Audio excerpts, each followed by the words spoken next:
જય શ્રી કૃષ્ણ. રાધે રાધે.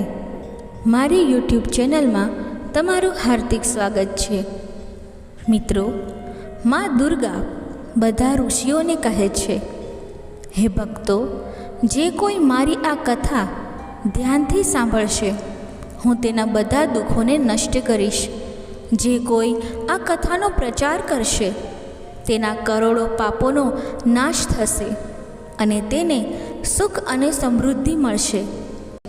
આ તહેવાર વિશ્વની માતા આદિશક્તિ માં દુર્ગાને સમર્પિત છે. નવરાત્રિ દરમિયાન દેવી દુર્ગાના 9 સ્વરૂપોની પૂજા કરવામાં આવે છે. તેમાં કોઈ શંકા નથી.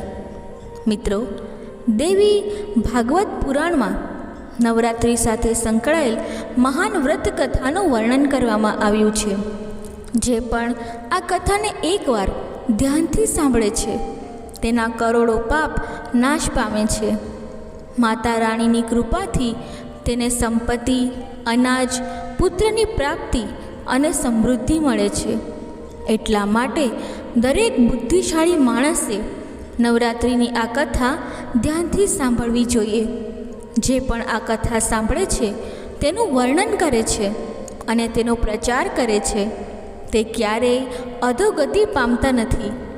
ચાલો તમને નવરાત્રિના ઉપવાસની મહાન કથા જણાવીએ. એક સમયની વાત છે, જ્યારે દેવ ઋષિ નારદ હાથમાં વીણા લઈને કૈલાશ પર્વત ઉપર પહોંચ્યા. ત્યારે ભગવાન શિવ કૈલાશ ઉપર ધ્યાન ધરી રહ્યા હતા. મહાદેવ દેવ ઋષિને જોઈને ખૂબ જ ખુશ થાય છે અને તેને કહે છે, પધાર્ય દેવ ઋષિ, આજે તમે કયા હેતુથી કૈલાશ પર આવ્યા છો?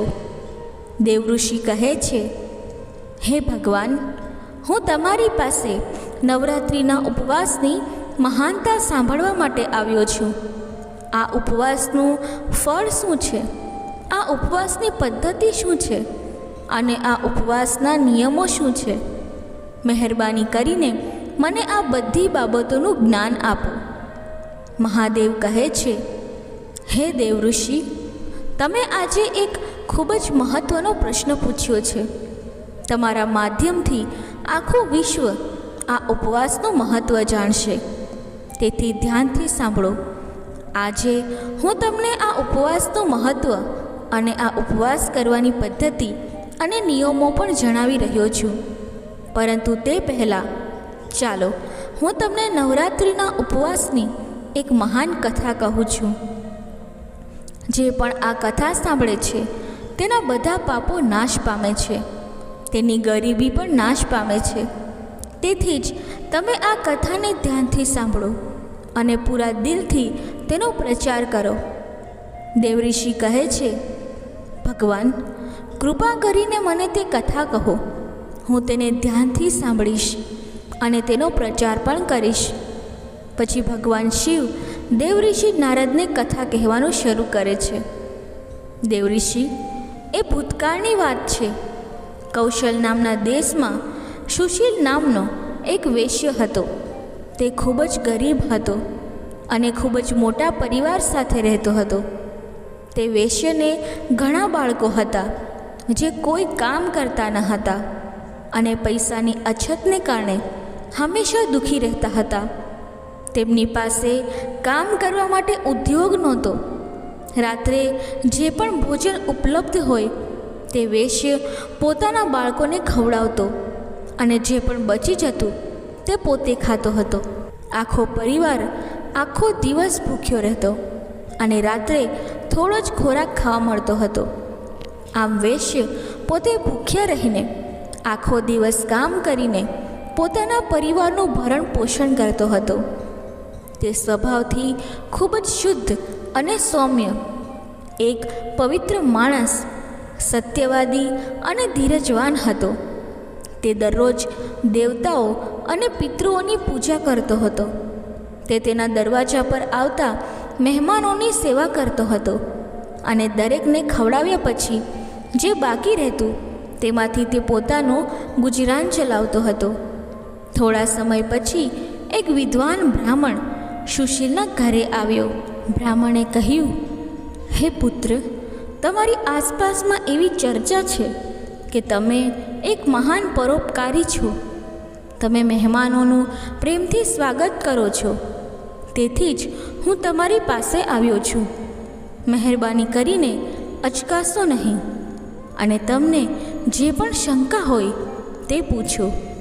પછી વૈશ્ય કહે છે, હે બ્રાહ્મણ દેવ, કૃપા કરીને મને જણાવો કે મારી ગરીબીનો નાશ કેવી રીતે થઈ શકે છે. આ ગરીબીને કારણે હું મારા પરિવારનું ભરણ પોષણ કરી શકતો નથી. હે બ્રાહ્મણ દેવ, મને ધનની ઈચ્છા નથી, પણ હું તમારી પાસે આવો ઉપાય માંગુ છું કે જેથી મારા બાળકોની ભૂખ સંતોષાય. મારા દીકરાઓ અને દીકરીઓ ભૂખથી પીડાય છે અને ભોજન માટે ખૂબ રડે છે, અને મારા ઘરમાં પૂરતું ભોજન પણ નથી કે હું તેમને પેટ ભરીને ભોજન આપી શકું. આજે હું મારા રડતા બાળકોને ઘરની બહાર કાઢી દીધા છે અને તેઓ ક્યાંક ચાલ્યા ગયા છે. તેથી મારું હૃદય દુઃખની આગમાં બળી રહ્યું છે. પૈસાની ગેરહાજરીમાં મારે શું કરવું જોઈએ? મારી દીકરી પણ લગ્ન માટે લાયક બની ગઈ છે. કન્યાદાનનો સમય પણ પસાર થઈ રહ્યો છે. હે બ્રાહ્મણ દેવ, તેથી જ હું ચિંતિત છું. હે ભગવાન, તમે એક વિદ્વાન છો. તમે મને કોઈક ઉપાયો જણાવો જેથી હું મારા પરિવારનું પાલન કરી શકું. કૃપા કરીને તમારા જ્ઞાનના બળ પર વિચાર કરીને મને કોઈ ઉકેલ જણાવો. આ રીતે વૈશ્ય દ્વારા વિનંતી કરવામાં આવતા બ્રાહ્મણે ખૂબ ખુશીથી વૈશ્યને કહ્યું, હે વૈશ્ય, હું તમારા દુઃખનું કારણ સમજી ગયો છું. હવે તમે નવરાત્રિના ઉપવાસની વિધિ કરો, જેમાં તમે ભગવતીની પૂજા કરો, દેવીના મંત્રોનો જાપ કરો. તેનાથી તમારા બધા કાર્યો પૂર્ણ થશે. તમારી ગરીબીનો નાશ થશે. આ પૃથ્વી પર નવરાત્રિનું વ્રત જેવું પવિત્ર બીજું કંઈ નથી. આ વ્રત હંમેશા જ્ઞાન અને મોક્ષ આપે છે, સુખ અને સમૃદ્ધિમાં વધારો કરે છે અને દુશ્મનોને સંપૂર્ણ રીતે નાશ કરે છે. વનવાસ દરમિયાન શ્રી રામે દેવી સીતાના અલગ થવાથી ખૂબ જ દુઃખી થયા. બાદ કિષ્કિંધા પર્વત પર આ વ્રત કર્યું હતું. આ વ્રતની અસરથી તેણે રાવણ અને તેના પુત્રોને સમુદ્ર પર પુલ બનાવીને મારી નાખ્યા હતા અને સીતા માતાને મેળવી હતી. મહાદેવ કહે છે, હે દેવઋષિ, આ રીતે બ્રાહ્મણે વૈશ્યને નવરાત્રિના વ્રતનું મહત્ત્વ સમજાવ્યું, જે સાંભળીને વૈશ્ય ખૂબ ખુશ થયા અને તેમણે તે બ્રાહ્મણને પોતાના ગુરુ તરીકે સ્વીકાર્યા અને તેમની પાસેથી દેવીનો મંત્ર લીધો. તે પછી તે વૈશ્યએ સંપૂર્ણ ભક્તિ સાથે નવરાત્રિ દરમિયાન તે મંત્રનો જાપ કર્યો અને ઘણી પદ્ધતિઓ અને ઉપાયોથી ભગવતીની પૂજા કરી. આ રીતે વૈશ્યએ 9 વર્ષ સુધી નવરાત્રિનો ઉપવાસ રાખ્યો. પછી 9મા વર્ષના અંતે અષ્ટમી તિથિએ મધ્યરાત્રિએ મા દુર્ગા તે વૈશ્યને દેખાયા અને કહ્યું, પુત્ર, હું તમારી ભક્તિ અને પૂજાથી ખૂબ જ પ્રસન્ન છું. જ્યારે વૈશ્યએ માતા દુર્ગાને પોતાની સામે જોઈ ત્યારે તેમના અંગો ધ્રુજવા લાગ્યા. તેની આંખમાં આંસુ આવી ગયા. જ્યારે વૈશ્યએ મા દુર્ગાનું તે અદ્ભુત દિવ્ય સ્વરૂપ જોયું ત્યારે તે આનંદથી અભિભૂત થઈ ગયો. પછી વૈશ્યએ માતાને નમન કર્યું અને કહ્યું, હે માતા, હું તમારા દર્શનથી ધન્ય થઈ ગયો છું. માતા, તમારા દર્શન ખૂબ જ દુર્લભ છે. તમે ખરેખર ત્રિલોક સુંદરી છો. સર્વશક્તિમાન આખા વિશ્વની માતા છો. તમે મારા જેવા સામાન્ય ભક્તને દર્શન આપીને ખૂબ મોટી કૃપા કરી છે. હે માતા, હવે મારા મનમાં કોઈ ઈચ્છા નથી. મારા બધા દુઃખો તમારા દર્શનથી દૂર થઈ ગયા છે. માં, મારા પર એટલી દયા કરો કે મારા દીકરાઓ અને દીકરીઓને પૂરતું ભોજન મળે, જેથી તેમને કાયમ માટે ભૂખ્યા ન સૂવું પડે. ત્યારે માતા દુર્ગાએ કહ્યું, હે વત્સ, તમારી બધી ગરીબી હવે ખતમ થઈ જશે. તમારું ઘર સંપત્તિથી ભરાઈ જશે અને તમારા પરિવારની બધી જ સમસ્યાઓનો અંત આવશે. તમારા બાળકોને પણ સારું ભવિષ્ય મળશે અને તમારી દીકરીના લગ્ન પણ જલ્દી થઈ જશે. તમારી પેઢીઓ સુખ અને સમૃદ્ધિથી ભરેલી રહેશે. આ કહીને દેવી દુર્ગા એટલી પ્રબળ થઈ ગઈ કે ક્ષણે ક્ષણે સુશીલ વેશ્યનું ઘર પ્રકાશથી ભરાઈ ગયું અને તેમની ગરીબી દૂર થઈ ગઈ. ટૂંક સમયમાં જ તેમના નાના ઘરની જગ્યાએ એક વિશાળ મહેલ બની ગયો. તે મહેલ સોનાના મણકા અને કિંમતી રત્નોથી ભરેલો હતો. તેના બધા બાળકો ખુશ અને સંતુષ્ટ થઈ ગયા. સુશીલ પાસે હવે માત્ર તેના પરિવાર માટે જ ભોજન નહોતું, પરંતુ તે અન્ય લોકોને પણ મદદ કરી શકતો હતો. સમય પસાર થયો અને સુશીલ વેશ્યની દીકરીનું ધામધૂમથી લગ્ન થયું. સુશીલ વેશ્યએ પોતાની ભક્તિ અને આદર ક્યારેય છોડ્યા નહીં અને મા દુર્ગાનો આભાર વ્યક્ત કરવાનું ચાલુ રાખ્યું. તેમનું જીવન હવે આનંદ અને સમૃદ્ધિથી ભરેલું હતું. તેમના પરિવારે પણ મા દુર્ગા પ્રત્યે ભક્તિ અને સમર્પણ અપનાવ્યું અને તેઓ બધાએ માતાના આશીર્વાદથી સુખી જીવન જીવવાનું શરૂ કર્યું. ભગવાન શિવ આગળ કહે છે, હે નારદ મુનિ, હવે હું તમને એક બીજી કથા સંભળાવું છું. તમે ધ્યાનથી સાંભળજો. એક નાનકડું ગામ હતું અને એ નાનકડા ગામની અંદર એક ગોવાળિયો રહેતો હતો. એ ગોવાળિયો અને ગોવાળિયાની પત્ની બે માતાજીના પરમ ભક્ત હતા. માતાજીની સેવા પૂજા કરતા અને માતાજીની આરાધના કરતા હતા. ગોવાળિયો આખો દિવસ ગાયો ચરાવવા જાય અને એની પત્ની ઘરે પૂજા પાઠ કરે અને માતાજીની આરાધના કરે, ઘરના કામ કરી અને પોતાનું ગુજરાન ચલાવે છે. આ ગોવાળિયો વનવગડાની અંદર ગાયો ચરાવતો. એક દિવસ તે ગાયો ચરાવતો હતો ત્યારે તેણે જોયું કે એની ગાયો સાથે એક બીજી ગાય હતી. તે રૂપરૂપની અંબાર હોય એવી ગાય હતી. એ ગાયને જોઈને ગોવાળિયો વિચારવા લાગ્યો કે આ ગાય કોની હશે અને આ ગાય ક્યાંથી આવી હશે. એક દિવસ, 2 દિવસ, 4 દિવસ, આમ રોજ એ ગાય આવતી અને ગાયો સાથે ચારો ચરતી અને સાંજે પાછી જતી રહેતી. ગોવાળીએ એક દિવસ વિચાર કર્યો કે આ ગાય છે કોની અને ક્યાંથી આવે છે. એ જોવા માટે એ ગાયની પાછળ પાછળ જવા લાગ્યો. એ ગાય આગળ જાય અને એ ગોવાળિયો એની પાછળ જાય. ચાલતા ચાલતા એ ગાય એક ડુંગર ઉપર ચડી અને ડુંગર ઉપર જોયું તો એ ડુંગરની ઉપર એક મહેલ હતો.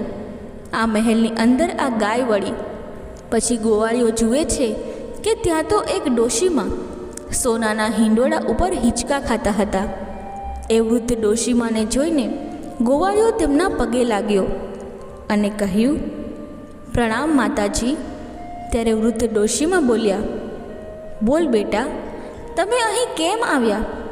ત્યારે ગોવાળિયો કહે છે કે તમારી ગાય અમારી ગાયો સાથે ચરવા આવતી હતી એટલે જાણવા આવ્યો કે આ ગાય કોની છે.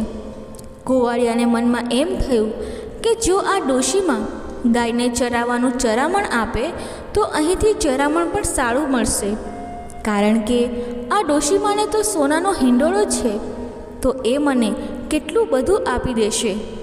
એને પણ લાલચ જાગી. એને પણ એમ થયું કે મને પણ મારી મજૂરી મળે અને ડોશી સારી એવી મજૂરી આપે છે, કારણ કે ડોશીમાના ઘરે તો ધનના અપાર ભંડાર છે. એટલે એણે કીધું કે માં, આ તમારી ગાયને રોજ હું ચરાવું છું. ત્યારે ડોશીમા બોલ્યા કે બેટા, મારી ગાયને રોજ ચરાવતો હોય તો એનું ધ્યાન રાખજે. ત્યારે ગોવાળિયો કહે છે કે માં, મને મારું ચરામણ આપજો. ત્યારે ડોશીમાએ કહ્યું કંઈ વાંધો નહીં બેટા, 12 મહિના પૂરા થાય એટલે તું તારું ચરામણ લઈ જજે. ગોવાળિયાએ કીધું કે હા માં, કંઈ વાંધો નહીં. માં, હવે રોજ તમારી ગાયને હું લઈ જઈશ અને રોજ ચરાવીશ. આમ કહી અને ગોવાળિયો ત્યાંથી જતો રહ્યો. ગોવાળિયો મનમાં ને મનમાં વિચાર કરે છે કે હે માતાજી, આ ડોશીમાની હું રોજ ગાય ચરાવીશ, એના બદલામાં મને ઘણા પૈસા મળશે. એમ વિચારી રાજી રાજી થતો ગોવાળિયો પોતાના ઘેર આવે છે. પછી તો ગોવાળિયો માં અંબાજીની પ્રાર્થના કરે છે કે હે માં, તમારો ખૂબ ખૂબ આભાર. આજે મને એક ડોશીમાએ તેમની ગાય ચરાવવાના બદલામાં ચરામણ આપવાનું કહ્યું છે. આમ ડોશીમાની ગાય ચરાવતા 12 મહિના પૂરા થયા. ત્યારે ગોવાળિયો ડુંગરે ચડતા ડોશીમાના ઘરે જાય છે. ત્યાં ડોશીમા જવને સાફ કરતા હતા. ત્યાં જઈને ગોવાળિયો ડોશીમાને પ્રણામ કરે છે અને કહે છે, માં, 12 મહિના વીતી ગયા છે, હું મારું ચરામણ લેવા આવ્યો છું. ત્યારે ડોશીમાએ કહ્યું કે હા બેટા, મને બરાબર યાદ છે, તું 12 મહિના પછી ચરામણ લેવા આવવાનો હતો. પછી માએ કહ્યું, બેટા, હું તને ચરામણ આપું છું. એમ કહીને હુંપડામાં જવ હતા એ જવ બધા આપી દીધા. ગોવાળિયાને ધ્રાસકો પડ્યો. ગોવાળિયો વિચાર કરવા લાગ્યો કે આ શું? ડોશીમાં મને આ શું આપે છે? આના ઘરમાં ધનના ભંડાર ભરેલા છે. આના ઘરમાં આટલું બધું છે તો મને ફક્ત આ જુવાર આપે છે. આ ડોશી તો ખૂબ જ લોભી નીકળી. આવું મનમાં વિચારી જુવારની થેલી લઈને એ ડુંગર ઉતરવા લાગ્યા અને મનમાં વિચારવા લાગ્યા કે આ ડોશીમાની ગાય ન ચરાવી હોત તો સારું રહેત. ડુંગર ઉતરતા તેણે બધા જુવાર થેલીમાંથી ફેંકી દીધા અને ખાલી થેલી લઈ ડુંગર ઉતરી ગયો. જ્યારે તે ઘરે આવ્યો ત્યારે ગોવાળિયાની ઘરવાળીએ કીધું, સાંભળો, થોડું જમી લો. ત્યારે ગોવાળિયાએ કીધું, મને આજે ભૂખ નથી. ત્યારે એની પત્ની આવીને કહે છે કે સ્વામી, શું વાત છે? આજે તમે ખૂબ જ ચિંતામાં લાગો છો. ત્યારે ગોવાળિયાએ કહ્યું કે મને એમ હતું કે આપણા બાપ દાદા જેની ગાયો ચરાવતા હતા એ ડોશીમાં મને તો કંઈ ના આપ્યું. ત્યારે પત્નીએ કહ્યું કે કોણ ડોશીમાં? કયા ડોશીમાની વાત કરો છો? ત્યારે ગોવાળિયો કહે છે, અરે આ જે ડુંગર ઉપર એક ડોશીમાં છે અને એ સોનાના હિંડોળા ઉપર હિંચકા ખાતા હતા. એમની ગાય આપણી ગાયો સાથે ચરવા આવતી હતી. હું એને ચરાવતો હતો. ડોશીમાએ મને એનું ચરામણ આપવાની વાત કરી હતી. તો 12 મહિના થઈ ગયા અને હું ચરામણ માંગવા ગયો અને એમાં એવું થયું કે એમણે મને જવ આપી દીધા. ખૂબ જ કંજૂસ ડોશીમાં છે. આટલી કંજૂસ આ દુનિયામાં કોઈ નહીં હોય. પત્નીએ કીધું કે તમે કોની વાત કરો છો? આપણા કોઈ બાપ દાદાએ કોઈની ગાયો ચરાવી નથી અને ત્યાં કોઈ ડોશીમાં નથી. ત્યાં કોઈ મહેલે પણ નથી કે ત્યાં કોઈ સોનાનો હિંડોળો પણ નથી. તમે આ શું વાત કરી રહ્યા છો? પછી પત્નીએ કહ્યું, લાવો બતાવો ડોશીમાએ શું આપ્યું છે. પત્ની બહુ હોશિયાર હતી. એણે જોયું તો થેલીની અંદર જે જુવાર ચોંટી ગઈ હતી એ સોના મહોર થઈ ગઈ હતી. પત્નીએ કહ્યું, અરે આ જુઓ, આ જુવાર નથી, આ તો સોનાની જુવાર છે. આ જુઓ, 2-4 જુવાર જે ચોંટી રહી હતી એ મેં જોઈ તો એ તો સોના મહોર જેવી લાગે છે. ત્યારે ગોવાળિયાએ જોયું તો ખરેખર એ જુવાર સોનાની બની ગઈ હતી. ત્યારે તેની આંખોમાંથી આંસુ વહી નીકળ્યા અને કહેવા લાગ્યો, માએ મને સાક્ષાત દર્શન આપ્યા અને હું માને ઓળખી ન શક્યો અને મેં મા વિશે કેવા કેવા શબ્દો કહ્યા. મેં મારી ભૂલ થઈ ગઈ, મને માફ કરી દો. એમ કહી ગોવાળિયો દોડવા લાગે છે. પત્ની પણ એની પાછળ દોડે છે અને માં કહેતા કહેતા ડુંગર ચડવા લાગે છે. પણ ડુંગર ઉપર જઈને જુએ તો ત્યાં કોઈ મહેલ નથી, ત્યાં કોઈ હિંડોળો નથી કે ત્યાં કોઈ ડોશીમાં નથી. ત્યાં તો ફક્ત વેરાન પથ્થરથી ભરેલી જમીન હતી.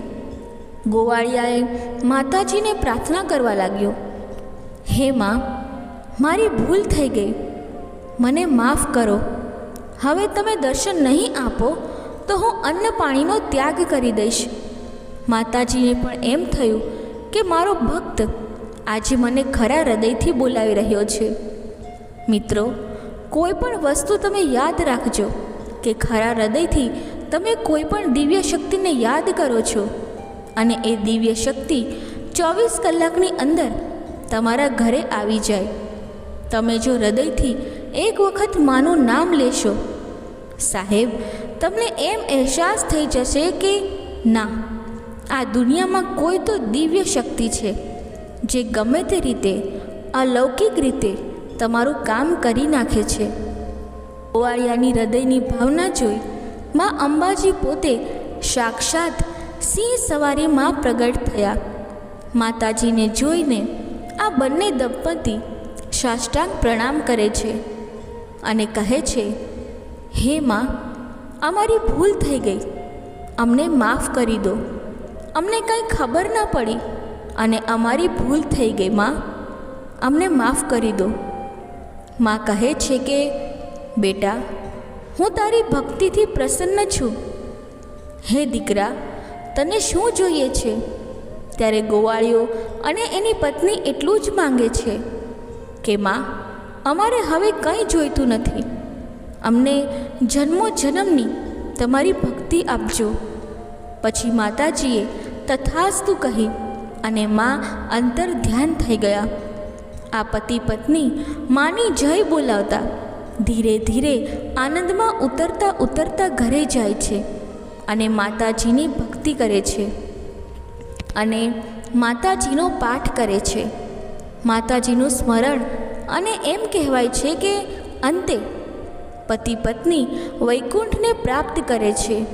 તો બોલો અંબે માતની જય, બોલો નવદુર્ગા માતાની જય. ભગવાન શિવ કહે છે, હે દેવઋષિ, આ રીતે મેં તમને નવરાત્રિના ઉપવાસની મહાન કથા કહી છે. આ કથા સાંભળીને જ નવરાત્રિનો ઉપવાસ સફળ થાય છે. જે લોકો નવરાત્રિ દરમિયાન ઉપવાસ કરી શકતા નથી તેમના માટે 3 દિવસનો ઉપવાસ ફળદાયી હોવાનું પણ કહેવાય છે. માત્ર સપ્તમી, અષ્ટમી અને નવમીની 3 રાતોમાં દેવીની પૂજા કરવાથી બધા ફળો સુલભ બને છે. નવરાત્રિનો ઉપવાસ હવન, કુમારી પૂજા અને બ્રાહ્મણ ભોજન કરીને પૂર્ણ થાય છે. આ ધરતી પરના જગતમાં તમામ પ્રકારના ઉપવાસ અને દાન આ નવરાત્રિના ઉપવાસ સમાન નથી, કારણ કે આ ઉપવાસ હંમેશા ધન, સુખ, સંતાનમાં વૃદ્ધિ, જીવન અને સ્વાર્થ, સ્વર્ગ અને મોક્ષ આપશે. વિદ્યાધન અથવા પુત્ર, આમાંથી જે પણ માણસ ઈચ્છે છે તેણે આ શુભ દિવસનું ધાર્મિક પાલન કરવું જોઈએ અને કલ્યાણ ઉપવાસ કરવો જોઈએ. આ વ્રતની વિધિ કરવાથી જે વ્યક્તિને જ્ઞાનની ઈચ્છા હોય તેને તમામ જ્ઞાન મળે છે અને જે રાજા તેના રાજ્યથી વંચિત હોય તેને તેનું રાજ્ય ફરીથી મળે છે. જેમણે અગાઉના જન્મમાં આ ઉત્તમ વ્રત કર્યું નથી તેઓ આ જન્મમાં ગરીબ અને નિસંતાન છે. જે મહિલાઓ વિધવા છે અથવા તેમની પાસે પૈસા નથી તેમના વિશે એવું માનવું જોઈએ કે તેઓએ અગાઉના જન્મમાં આ વ્રત કર્યું ન હોવું જોઈએ. જે પુરુષે વિશ્વના શ્રેષ્ઠ શાશ્વત અને કલ્યાણ સ્વરૂપ ભગવતીની પૂજા ન કરી હોય, જે સિદ્ધિઓ આપે છે, જે દુઃખ અને દુઃખનો નાશ કરે છે, તે હંમેશા આ પૃથ્વી પર અનેક પ્રકારની વેદનાઓથી પીડાય છે. હે દેવઋષિ, હવે હું તમને આ ઉપવાસ સંબંધિત નિયમો જણાવું છું. નવરાત્રિનો ઉપવાસ ત્યારે શરૂ થાય છે જ્યારે વ્યક્તિ નિશ્ચય અને શુદ્ધ હૃદય સાથે ઉપવાસ કરવાનો સંકલ્પ કરે છે. આ સંકલ્પ એ યાત્રાની શરૂઆત છે જે વ્યક્તિને દેવી દુર્ગાની કૃપા સુધી લઈ જાય છે. જ્યારે કોઈ વ્યક્તિ દેવી દુર્ગાની પૂજા કરવા માટે ઉપવાસ કરવાનો સંકલ્પ કરે છે ત્યારે તેણે પોતાનું મન અને શરીર શુદ્ધ રાખવું જોઈએ. શુદ્ધતા એ માત્ર બાહ્ય જ નહીં પણ મનની આંતરિક શુદ્ધતા પણ છે. તેથી જ ઉપવાસની શરૂઆત વ્રતથી થાય છે, જેમાં વ્યક્તિ પોતાની જાતને દેવી દુર્ગાના ચરણોમાં સમર્પિત કરે છે. ઉપવાસ દરમિયાન ભોજનનું વિશેષ ધ્યાન રાખવામાં આવે છે. માત્ર શુદ્ધ આહાર લેવો જોઈએ અને તામસિક પદાર્થો વગરનો ખોરાક જ લેવો જોઈએ. જો કોઈ વ્યક્તિ આખા 9 દિવસ ઉપવાસ કરી શકે તો તે શ્રેષ્ઠ માનવામાં આવે છે. પરંતુ જો શારીરિક કારણોસર તે શક્ય ન હોય તો તે ફળોનો ખોરાક અથવા એક વખત ભોજન લઈ શકે છે. ખોરાકમાં સાત્વિકતા હોવી જોઈએ, એટલે કે ડુંગળી, લસણ અને માંસ ખાવાનું ટાળવું જોઈએ. જ્યારે તમે દેવી દુર્ગાની પૂજા કરો છો ત્યારે સંયમ સાથે જીવન જીવવું એ સાચી પૂજા છે. માત્ર ધૂપ અને દીવા સાથે જ નહીં, પરંતુ તમારા હૃદયની ભક્તિ સાથે તેમને ફૂલો અર્પણ કરો. લાલ ફૂલો દેવીને ખાસ કરીને પ્રિય હોય છે, તેથી તેમની પૂજામાં લાલ ફૂલો ચડાવવાનું શ્રેષ્ઠ છે. પરંતુ તેનાથી પણ વધુ મહત્ત્વપૂર્ણ છે પૂજા સમયે દેવી દુર્ગાના 9 સ્વરૂપોમાંથી દરેકમાં તમારું મન સમર્પિત કરો. પૂજાની સાથે તેમની ભવ્યતા ગાવાનું, તેમની વાર્તાઓ સાંભળવી અને તેનું વર્ણન કરવું પણ ખૂબ જ શુભ માનવામાં આવે છે. ઉપવાસના આ દિવસોમાં ક્રોધ, લોભ, આસક્તિ અને નફરતથી દૂર રહેવું જોઈએ. આ આત્મસંયમ અને સાધના માટેનો સમય છે. તમારા મનમાં સત્ય, અહિંસા અને સંયમના નિયમોનું પાલન કરો. આ સમય દરમિયાન તમારા શબ્દો અને કાર્યોથી કોઈના હૃદયને દુઃખ ન પહોંચાડો. આ ઉપવાસ માત્ર શરીરને નુકસાન પહોંચાડવાનો નહીં, પરંતુ આત્માને શુદ્ધ કરવાનો સમય છે. જેટલું વધુ તમે તમારા મન અને હૃદયને શુદ્ધ રાખશો, એટલું જ વધુ દેવી દુર્ગાની કૃપા તમારા ઉપર વરસી જશે. ભગવાન શિવ કહે છે, હે નારદ, ધ્યાન પણ આ ઉપવાસનો અભિન્ન ભાગ છે. દેવીના મંત્રોનો જાપ કરો અને તેના સ્વરૂપનું ધ્યાન કરો. જ્યારે તમે ઓમ દુર્ગાય નમઃ મંત્રનો જાપ કરો છો ત્યારે તે શક્તિ અને હિંમત પેદા કરશે. ધ્યાનમાં બેસીને દેવીના દિવ્ય સ્વરૂપનું ચિંતન કરો. તેમના વૈભવને યાદ કરો, જે તમારી અંદરની નકારાત્મકતાને દૂર કરશે અને શાંતિનો અનુભવ કરશે. જ્યારે નવરાત્રિના છેલ્લા દિવસો આવે છે ત્યારે દેવીની કૃપા મેળવવા માટે છોકરીઓની પૂજા કરવી ખૂબ જ મહત્ત્વપૂર્ણ છે. છોકરીઓને દેવીનું સ્વરૂપ માનવામાં આવે છે, તેથી 9 છોકરીઓને આમંત્રિત કરો અને તેમની સેવા કરો. તેમને ખવડાવો, તેમના પગ ધોવો અને તેમના આશીર્વાદ લો.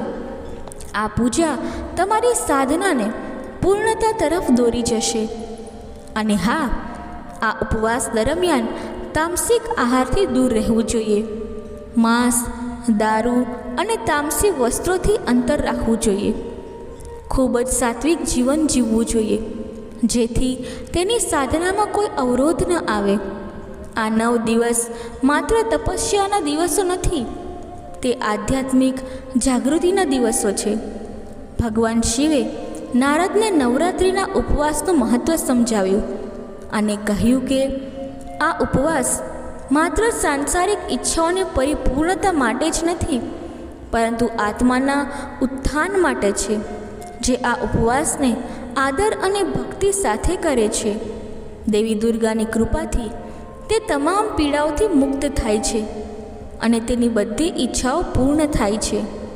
તેથી હે નારદ, જે કોઈ પણ આ ઉપવાસની પ્રતિજ્ઞા લે છે તેણે આ સાધના શરીર, મન અને આત્માની સંપૂર્ણ શુદ્ધતા સાથે કરવી જોઈએ.